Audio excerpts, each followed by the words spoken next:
Hello, class. Welcome to lecture number 8 on sigma notation. Sigma being this large capital Greek letter right here.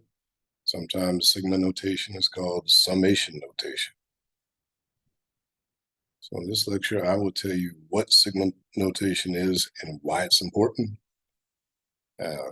Cover some of the basic elements of sigma notation, such as the index of summation. Briefly, and I mean briefly, remind you of the order of operations, because many of the formulas that we use in statistics, we use sigma notation. And if you don't remember your order of operations, then understanding sigma notation won't do you any good. And then finally, I'll work some examples with you.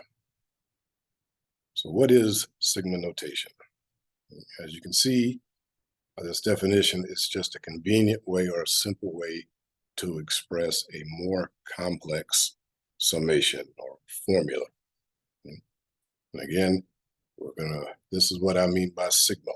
This is a capital sigma. Don't confuse it with a lowercase sigma, which is important because a lowercase sigma is also used in statistics to denote the population standard deviation. So it's important that we understand this because many of the formulas that we use in statistics are expressed using summation notation. For example, probably the most common formula. This is a formula for the mean written using summation notation. And basically all it's telling you is add up all your scores and divide by how many scores you have. So this capital sigma literally means sum or add. Here's another very common formula in statistics. This is little sigma, and because we squared it, it's the variance rather than the standard deviation. We will cover these formulas in a later lecture. But if you don't understand what this sigma is asking you to do, then there's no way to work the problem. So I said this earlier, but there's two sigmas that we use in statistics. So when you see the capital sigma, that's sum. That's what we're using here in summation notation. The lowercase sigma, that's the population standard deviation. So they're both sigmas, but whether it's capital or lowercase means it has a different meaning. So let's look at the elements of sigma notation. This is the basic body of sigma notation right here. Sum my scores for variable I. And you will see something below and then something above. This is called the summation or the index of summation. That's usually why it's an I, although sometimes it has a different letter like a K, maybe an N. This tells you where to start and this tells you where to stop. That's it. So I could write this expression right here, x1 plus x2 all the way to x8, in this complex format, this tedious format, or I could simplify it with sigma notation. Add each of my scores beginning with the first and stopping with the 8. In this case, we only have 8, so you would stop at the 8th. So the variable that you're summing, we call that the variable of summation. It could be height, weight, time, it doesn't matter. It does need to be numerical. That's why we get an I, because it's called the index of summation. Although again, it's not always I. This value that you see behind the I, that tells you where to start summing. And the one that you see on top tells you where to stop summing. So basically this formula is telling you, start with the first number and end with the 8th number, add them up, and that is it. Occasionally you will see N on top rather than a number. And so whether it's a lowercase or an uppercase N, if you see N on top, N refers to the sample size. So if I've given you a data set that has 5 pieces in it, I could put I equals 1 to start the first number and end with the 5th and put a 5 here. Or if I wanted, I could just put N, and N lets you know that's my sample size. So in this case, all of the data.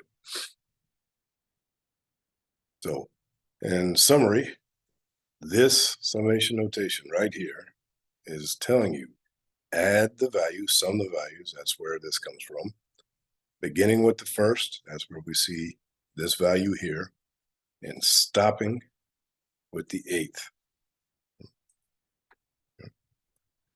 If it's been a while since you've had algebra or graduated high school, I know that some of my students have forgotten the order of operations. Here they are. Please excuse my dear Aunt Sally. That's the way I was taught it, and many of my current students remember it. They just remember PEDMAS. So if you see a formula, you always do what's inside parentheses first, followed by exponents. Next, multiplication and division take priority over addition and subtraction in terms of order, with these given equal priority and these given equal priority. So don't think addition has more weight than subtraction, or division has more weight than multiplication. And again, I think weight is probably the wrong term. It's just priority of operation.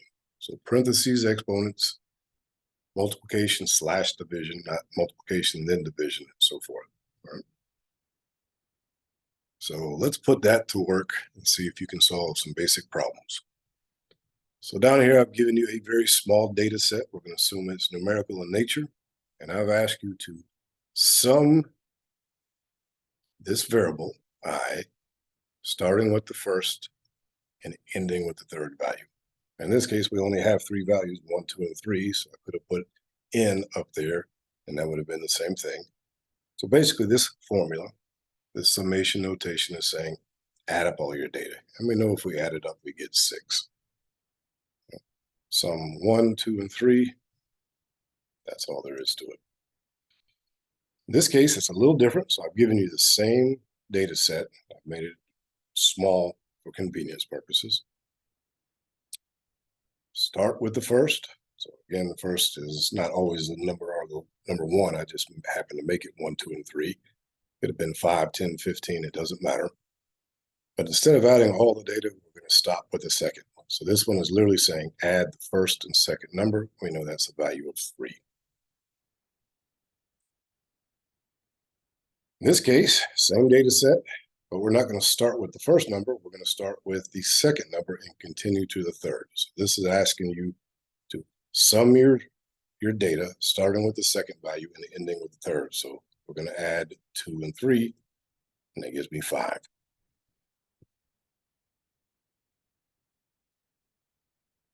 In this case, I've replaced the number on top with n. N is sample size, so I could replace this with 3 since my sample size is 3, or my population size. Just think of n as referring to the amount of data that you're working with. So in this case, add up all your data, and we already know that's 6. In this case, we've got an exponent. So remember, please excuse my dear Aunt Sally. We've got my order of operations. In this case, I don't have any parentheses, but I do have an exponent. And we know exponents take priority over adding, summing. So I need to square everything first, then add it. And I'm going to do that for all my data, starting with the first, ending with the third. So I got to square each value first. So that becomes a 1. This becomes a 4. And this becomes a 9. Then I can add up the 1, the 4, and the 9 after I've squared them. So 1 becomes a 1, 2 becomes a 4, 3 becomes a 9, then add them. And my answer is 14. In this case, you got to remember your order of operations. And so addition and subtraction are both present in this case. And so when that occurs, I just read it left to right. So I would read this as add up your data, starting with the first score, ending with the third, then subtract 1. And so that becomes 5. Here's where understanding order of operations is important. So in this case, no parentheses. Now I've added parentheses. So we know we have to do what's in parentheses first. So in this case, I got to take each score and subtract 1. So that becomes 0, that becomes 1, and that becomes a 2. And I'm going to do that starting with my first number and ending with a third. And so in this case, subtract 1, 0. Subtract 1 from this, I get a 1. Subtract 1 from 3, I get a 2. Then I can add. So we do what's in parentheses first. And so I get a different value. 3 in this case. With the previous example, we got a 5. So always do what's in parentheses first. Here's a basic formula for the mean. The mean just tells you to add up all your data and divide by how much data you have. Sometimes you'll see this lowercase. Sometimes you'll see an uppercase N. Some books don't differentiate. I don't usually differentiate. If you had to, you could say a little n is sample size for a sample, or a size for a sample, and capital N is the size for the population. But I often use them interchangeably. So this is saying add up all of my data, then divide by how much data I have. And I've got a sample size of 1, 2, 3. So we already know this is 6 for the sum of x. Divided by 3 is 2. So add up all my data, then divide by n. Now when you see this slash, we know that you're dividing, but we're not using the traditional division symbol because this is literally sigma x over n. In that case, that's why we added first, then divided.